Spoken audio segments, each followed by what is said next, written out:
Last week I reviewed Namco Museum 64, a set of 6 classic arcade games on one cart, which was a budget title in its release. This episode I'll also be doing the same. This time however the offering comes in the form of Midway's Greatest Arcade Hits Volume 1, which was developed by Digital Eclipse and published by Midway in late 2000. What can I say? I'm an old school fool with a new school style, so I was looking forward to playing this game back in the day. However, like Namco Museum 64, this was only ever released in North America.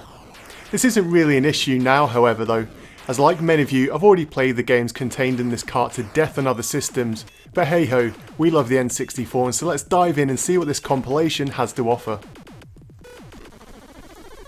The games included in this title are Defender, Joust, Spy Hunter, Robotron, Sinistar and Root Beer Tapper. Like my previous review, I'm not going to be reviewing the games individually as there is a million and one different YouTubers who will have no doubt done a better job of this, but I'm going to point out the pros and the cons contained in the game. Starting off, I'd like to say I'm disappointed with the overall presentation of the game. They did put more effort into its production quality as you do have a 3D style arcade to go around to choose your game. However, the graphics are quite poor and navigating the different arcade cabinets is really clunky at best. Namco Museum opted for an easy clean interface and it's a shame Midway didn't feel the same. The game does however include an arcade trivia mode which is a very welcome addition. All us retro enthusiasts can spend a fair amount of time working your way through questions, and hey, if anything, it gives you some great pub knowledge and some interesting facts to share with people.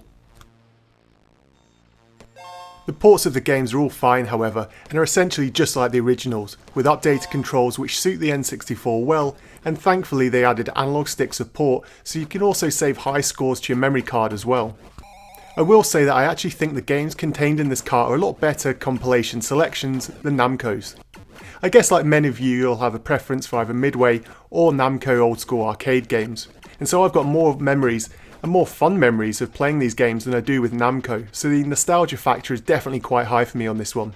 My personal favourite was Spy Hunter, but let me know what yours was below. There is something quite odd about this game though. When playing Defender there is a very notable slowdown at numerous points during the game. I can understand this on the original arcade board, but come on, there's no reason why there should be slowdown of any kind for any of these games on N64 hardware. And my guess is that they're either too lazy to fix this, or they simply wanted to keep everything good or bad about the games in this release. Once again, this is a very cheap game to pick up. It only cost $30 when it was released in North America, and now you can expect to pay just a few dollars for a loose cart and around double for a complete in-box copy. My advice, like Namco Museum, is that this will only appeal to a limited number of you, but for those who remember and love these classic games, then you should pick this one up as soon as possible.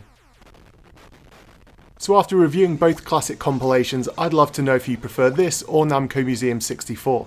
Let me know in the comments below, and if you're a fan of these games, then hit the thumbs up button. Until next time, take care.